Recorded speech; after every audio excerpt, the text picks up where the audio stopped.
Hello everybody, welcome back to the channel. If you're new here, we talk about all things fandom on this channel and we talk about them in a positive way. If that's something that appeals to you, you've come to the right place. And this is Terrifying Tuesday on this channel where we talk about all things horror. And today we have to talk once more about the gift that keeps on giving, Scream 7. And we're going to be diving into what Jasmine Savoy Brown had to say. And then also a lot of theories have come up that I think are worth talking about. So let's jump right into it. Okay, so we once again find ourselves having to talk about Scream 7 because it is the gift that keeps on giving. And we have some new information, just a tad of information. Not much to go on, just a few things that some actors have said that they're trying to kind of not give spoilers. And the fans are going crazy as always. So Jasmine Savoy Brown was in an interview where the interviewer was talking to her about Yellow Jacket. However, that's not what she ended up talking about because the interviewer wanted to know about Scream 7. And Jasmine Savoy Brown said, "You almost got me. You almost got me." But then Jasmine Savoy Brown doesn't end up giving anything away, or does she? She proceeds to tell them that it was fun to hang out with some of the people, but hinting more so, I guess, at the fact that she hung out with Matthew Lillard and Scott Foley. So that tells us that she was hanging out with them, and that's something to be aware of. But the other thing that she said that was interesting was she was talking about Kevin Williamson actually being the director and how Kevin Williamson has said it before, so I can say it, that Mindy is one of his favorite characters. Mindy is his favorite character. And basically, yeah, Kevin Williamson has said that, so that's kind of the thing. Now, her saying that she enjoyed hanging out with these guys outside of the set, however, never once did she actually say that she filmed with them at all. She just got to hang out with them. Now, that might be a little bit telling because usually if someone's done filming, they're not usually going to stick around on the set. So it's quite possible she was around during the times when they were filming. Maybe they don't share a scene together, but they filmed around the same days. But she could have actually, if they did film these scenes, hang out with the actors. And that includes Scott Foley, who also was in an interview recently, and all he had to do was tell a story about how he caught the wrong bus. And that was literally his entire story, that he caught the wrong bus, and they asked him about Scream, and he said yes, and they said, "No, you don't understand, this bus is going to Scream 7. So, yeah, maybe there's more to that story too, but he was very coy in his interview also about not giving too much away. Now, the other thing that we're going to be talking about here is the thing we're going to dive into the most, because this is the most telling thing of all. They have been talking about theories. All of these people around on social media have been coming up with the craziest theories. And we're going to talk about some of these theories because some of these theories are insane and some of them are so good that I personally just hope they are true. So the number one theory, of course, that we've heard is, of course, that Mindy Meeks and her brother are the killers. That was way back. We now kind of know that's probably not true.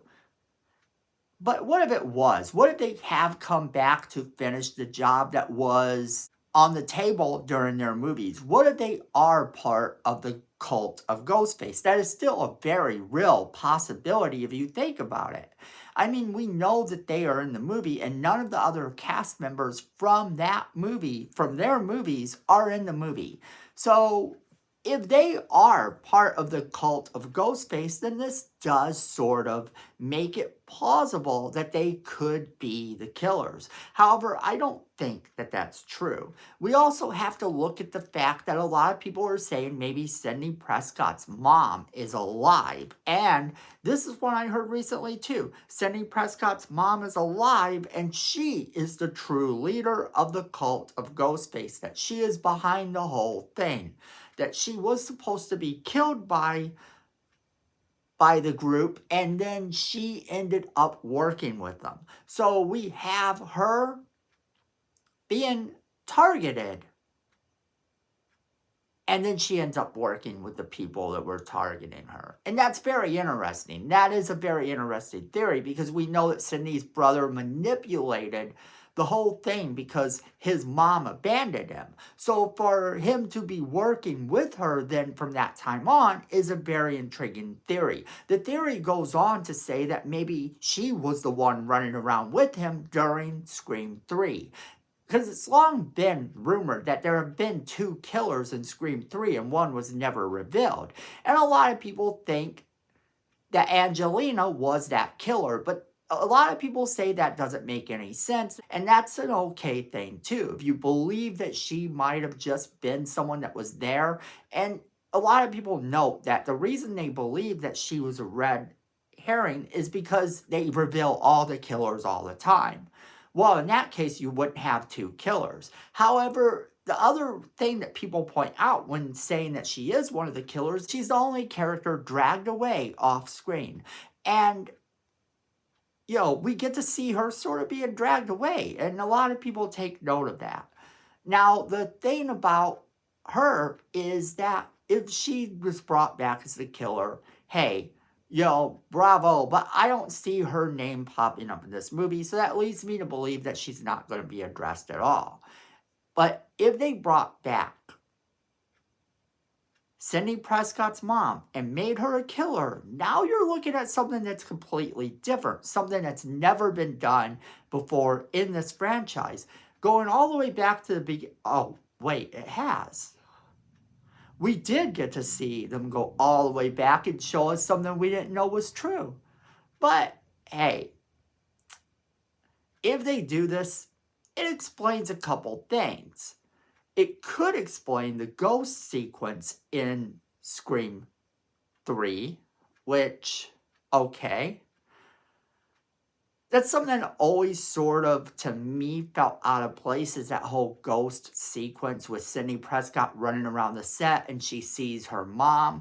That always felt weird to me. I don't know if they would address that as something that happened or just movie magic that he was able to do. With Roman being this big-time director, sure, he could have manipulated everything. He could have manipulated it all and made it look as though she was somehow there when she wasn't.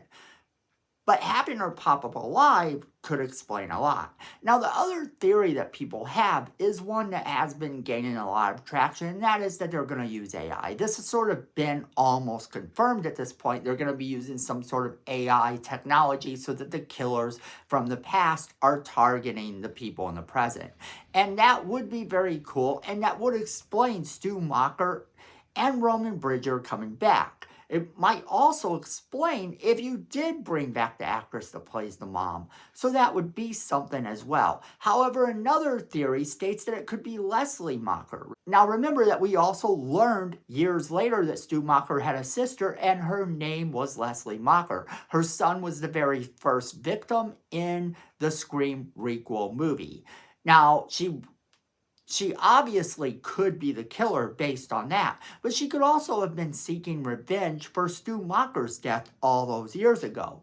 Maybe she does work in the industry or does something along the lines of having a way to create AI.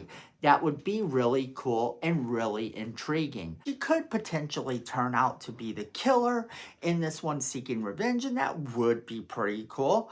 However, I ultimately do think that there is another theory that's out there. The casting directors have said that they choose the actors who play the killers in the movie based on past projects. And with that, you kind of already know that more than likely we're going to have at least one killer that we know of in the movie already spoiled for us, if this is true. And that person is, of course, McKenna Grace. But if you remember all the way back in the day when I first heard that McKenna Grace was going to be in this movie, I theorized that she was the killer right away. So that being said, that's where I'm going to leave you guys.